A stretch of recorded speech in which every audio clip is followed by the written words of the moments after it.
Hello friends, welcome to Mangair Samayal. இன்னைக்கு நம்ம கிச்சன்ல white kurma for chapati எப்படி prepare பண்றதுன்னு பாப்போம். அதுக்கு நான் வந்து 1 kg கோதுமை மாவு எடுத்துர்க்கேன். அதுக்கு தேவையான அளவு உப்பு, கொஞ்சமா ஆயில். நான் வந்து ரைஸ் பிராண்ட் ஆயில் ஆட் பண்றேன்.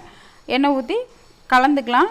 அதுக்கு அப்புறம் தேவையான அளவு தண்ணி ஊத்தி நல்லா சப்பாத்தி மாவு கன்சிஸ்டன்சிக்கு பெரட்டி எடுத்துக்கலாம். நான் வந்து வார்ம் வாட்டர் யூஸ் பண்ணல, நார்மல் வாட்டர் தான் யூஸ் பண்றேன். மாவு நல்லா பிசைஞ்சிக்கிட்டு பால் மாதிரி சப்பாத்தி மாவு பதத்துக்கு பிசைஞ்சு எடுத்து வச்சுக்கலாம். எடுத்தாச்சு. இப்போ இதை நல்லா ஏர் டைட்டாக மூடி வச்சிடலாம். இப்போ வந்து ஒயிட் குருமா செய்கிறதுக்கு ஒரு பேன் அடுப்பில் வச்சு ஸ்டவ் ஆன் பண்ணிக்கோங்க. தேவையான அளவு ஆயில் விட்டுக்கோங்க. இப்போ இதில் வந்து நீல வாக்கில் கட் பண்ணி வச்சுருக்க ஆனியன், நான் வந்து 3 ஆனியன் எடுத்திருக்கேன். அது கூட 4 பச்சை மிளகாய் அதை ஆட் பண்ணி வதக்கிக்கலாம். இது நல்லா வதங்கினதுக்கப்புறம் கொஞ்சமாக ஜிஞ்சர் கார்லிக் பேஸ்ட் ஆட் பண்ணிக்கலாம். இதுவும் நல்லா ராஸ்மல் போகிற வரைக்கும் வதக்கிக்கலாம். அதுக்கப்புறம் டொமேட்டோ ஆட் பண்ணிக்கலாம். தக்காளி ஆட் பண்ணும்போது கொஞ்சமாக சால்ட் ஆட் பண்ணிக்கோங்க. நான் வந்து 2 தக்காளி எடுத்திருக்கேன். இதையும் சேர்த்து நல்லா வதக்கிக்கலாம். ஒயிட் குருமாவுக்கு வெஜிடபிள்ஸ் உங்கள்கிட்ட என்ன இருக்கோ அதை நீங்கள் யூஸ் பண்ணிக்கலாம். நான் வந்து இன்றைக்கி கேரட், பீன்ஸு, உருளைக்கிழங்கு இது 3 யூஸ் பண்ணியிருக்கேன். நீங்கள் எக்ஸ்ட்ராவாக காலிஃப்ளவர் இந்த மாதிரி உங்களுக்கு என்ன இருக்கோ நீங்கள் அதை யூஸ் பண்ணலாம். பச்சை பட்டாணி, காலிஃப்ளவர் இது எல்லாமே யூஸ் பண்ணிக்கலாம். நான் வந்து இன்றைக்கி கேரட், பீன்ஸ், உருளைக்கிழங்கு 3 தான் ஆட் பண்ணியிருக்கேன். இதையும் போட்டு கொஞ்சமாக கலந்து விட்டுட்டு குக்கரில் வச்சுக்கலாம். ஏன்னா குக்கரில் வச்சா தான் ஒரு விசில் விட்டு வேக வைக்க முடியும். நல்லா பெரட்டி விட்டுட்டு அதுக்கப்புறமா தேவையான அளவு கொஞ்சம் உப்பும் ஆட் பண்ணிக்கலாம். இது காய் வேகிறதுக்கு தகுந்த தண்ணியும் ஆட் பண்ணிக்கணும். இந்த ஒயிட் குருமா சப்பாத்திக்கு ரொம்ப நல்லாயிருக்கும். நம்ம சீக்கிரமும் செஞ்சிடலாம். டக்குன்னு எல்லாத்தையும் கட் பண்ணி குக்கரில் வேக வச்சுட்டு அது கூட ஒரு மசாலா அரைச்சி ஊற்றினோன்னா ஒயிட் குருமா ரெடி ஆகிடும். அதனால் சீக்கிரமாகவும் செஞ்சிடலாம். ஃபஸ்ட்டு மாவு பிசைஞ்சு வைக்கிறதுக்கு முன்னாடி காயெல்லாம் கட் பண்ணி வச்சுட்டு மாவு பிசைஞ்சிட்டு அதுக்கப்புறம் குருமா செய்ய ஸ்டார்ட் பண்ணோம்னா கரெக்டாக இருக்கும். தேவையான அளவு தண்ணி ஊற்றிக்கலாம். இந்த குருமா கொஞ்சம் கெட்டியாக வச்சிங்கன்னா இன்னும் நல்லா டேஸ்ட்டாக இருக்கும். நான் கொஞ்சம் டைலூட்டாக வைக்கிறேன். நீங்கள் கெட்டியாக வைக்கிறாங்கன்னா இதில் வந்து நான் இப்போ எடுத்துக்கிட்ட அளவில் ½ வாட்டர் எடுத்துக்கிட்டிங்கன்னா போதும். உங்களுக்கு தெரியும், இப்போ நான் காய் விட கொஞ்சம் தண்ணி அதிகமாக இருக்குது. நீங்கள் காய்க்கு அளவாக தண்ணி வச்சிங்கன்னா உங்களுக்கு கெட்டியாக கிடைக்கும் குருமா. இப்போ இது கூட வந்துட்டு நம்ம சால்ட்டும் கரம் மசாலா தூளும் ஆட் பண்ணணும். ஆட் பண்ணி லிட் போட்டு மூடி 2 விசில் 1 விசில் விட்டுக்கலாம். உங்களோட குக்கர் பொறுத்து. பட் காய் நல்லா வெந்திருக்கணும்.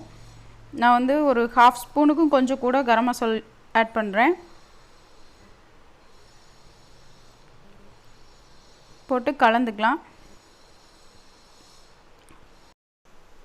இப்போ இது நல்லா கலந்து விட்டுட்டு நம்ம மூடி போட்டு 2 விசில் விட்டுடலாம்.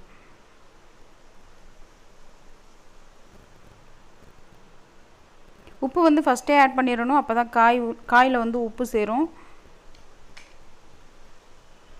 உங்களுக்கு தேவையான அளவு உப்பு போட்டுக்கோங்க. இப்போ இதை மூடி போட்டு 2 விசில் அல்லது 1 விசில் அது உங்களோட குக்கர் பொறுத்து விட்டுக்கலாம். காய் நல்லா வேகிற அளவுக்கு விடுங்க. 2-3 விசில் விட்டாலும் தப்பில்லை.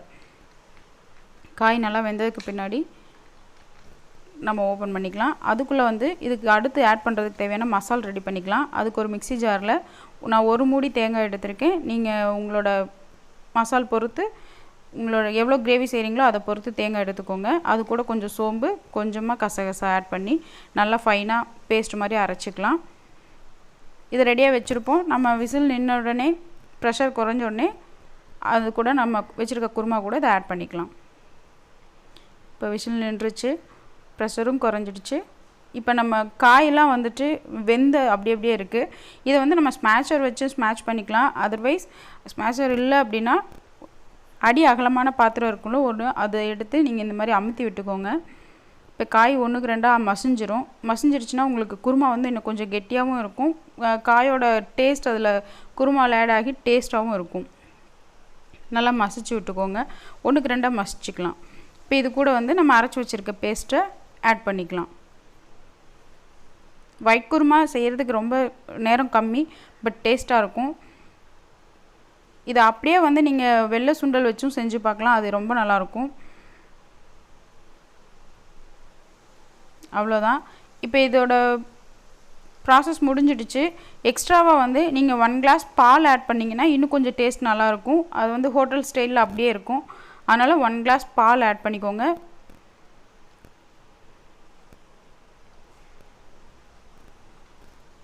இது வந்து காய்ச்சி ஆற வச்ச பால், ரா மில்க் ஆட் பண்ணாதீங்க, காய்ச்சி ஆற வச்ச பால் ஆட் பண்ணிக்கோங்க.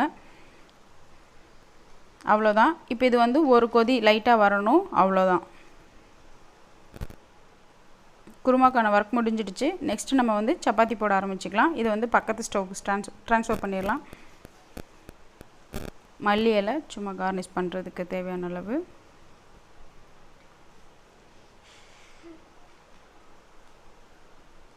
இது ஒரு கொதி வரணும்.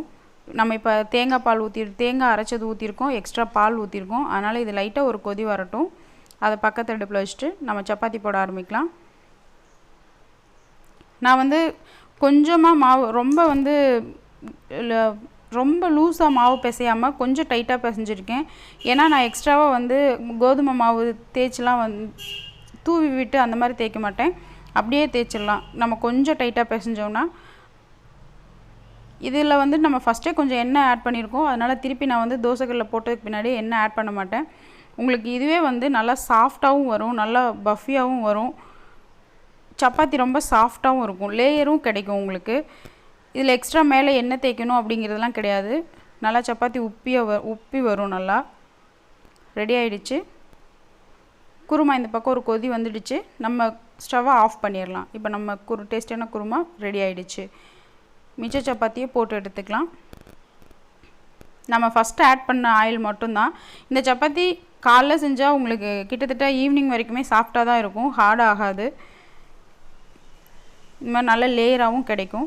நீங்களும் உங்கள் வீட்டில் இந்த மாதிரி ட்ரை பண்ணி பாருங்கள். White kurma with chapati. Thank you friends, இவ்வளோ நேரம் பொறுமையாக வாட்ச் பண்ணதுக்கு தேங்க்யூ வெரி மச்.